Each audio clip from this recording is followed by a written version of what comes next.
Esther 2. But after Xerxes' anger had subsided, he began thinking about Vashti and what she had done and the decree he had made.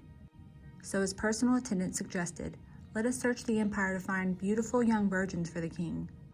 Let the king appoint agents in each province to bring these beautiful young women into the royal harem at the fortress of Susa. Haggai, the king's eunuch in charge of the harem, will see that they are all given beauty treatments. After that, the young woman who most pleases the king will be made queen instead of Vashti." This advice was very appealing to the king, so he put the plan into effect. At that time there was a Jewish man in the fortress of Susa whose name was Mordecai, son of Jair. He was from the tribe of Benjamin and was a descendant of Kish and Shimei. His family had been among those who, with King Jehoiakim of Judah, had been exiled from Jerusalem to Babylon by King Nebuchadnezzar. This man had a very beautiful and lovely young cousin, Hadassah, who was also called Esther. When her father and mother died, Mordecai adopted her into his family and raised her as his own daughter. As a result of the king's decree, Esther, along with many other young women, was brought to the king's harem at the fortress of Susa and placed in Haggai's care. Haggai was very impressed with Esther and treated her kindly. He quickly ordered a special menu for her and provided her with beauty treatments.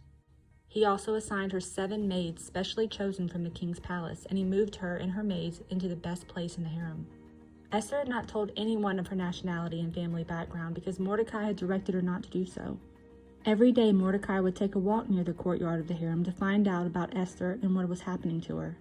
Before each young woman was taken to the king's bed, she was given the prescribed 12 months of beauty treatments, 6 months with oil of myrrh, followed by 6 months with special perfumes and ointments. When it was time for her to go to the king's palace, she was given her choice of whatever clothing or jewelry she wanted to take from the harem. That evening she was taken to the king's private rooms, and the next morning she was brought to the second harem where the king's wives lived. There she would be under the care of Shagaz, the king's eunuch in charge of the concubines.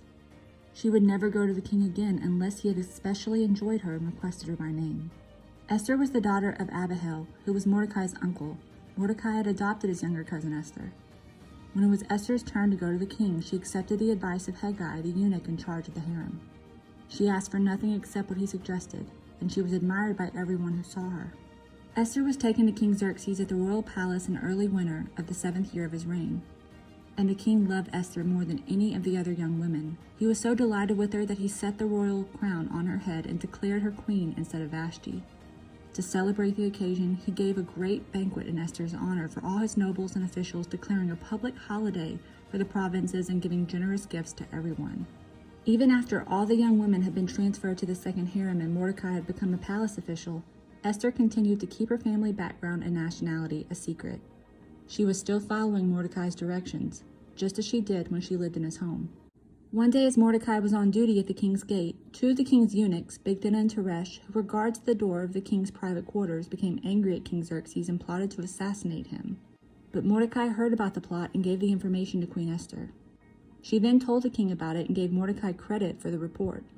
When an investigation was made and Mordecai's story was found to be true, the 2 men were impaled on a sharpened pole. This was all recorded in the book of the history of King Xerxes' reign.